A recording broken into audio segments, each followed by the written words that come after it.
తల్లి చేస్తున్నా, తల్లి క్యారెక్టర్లు చేస్తున్నా, నాకు మీ అంత పిల్లలు ఉన్నారు.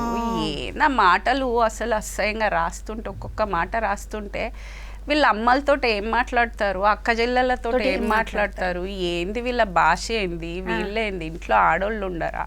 అరే చదువుకున్నాను భయ్, అమెరికాలో కొన్నేళ్ళు ఉన్నా, చదువుకున్నాను, నాకని ఒక లైఫ్ స్టైల్ ఉంటుంది, నేను ఒక డ్రెస్సింగ్ సెన్స్ ఉంటుంది, నా ఇష్టం వచ్చింది. బట్ నేను అమ్మ క్యారెక్టర్లు చేస్తున్నానని చీరలు కట్టుకొని ప్రతి చోటు నేను తిరగలేను కదా, నాకు ఒక పర్సనల్ లైఫ్ ఉంది. నేను బయట విదేశాల దాకా వెళ్ళాను, నేను ఒక చదువుకున్నా, నాకు ఒక సర్కిల్ ఉన్నది, నాది ఒక లైఫ్ స్టైల్ ఉన్నది. అరే నువ్వెవడేవరా, నేనేం బట్టలు వేసుకోవాలి, నేనేం చెయ్యాలి, నేనేం తినాలి, ఎవడివిరా నువ్వు అసలు?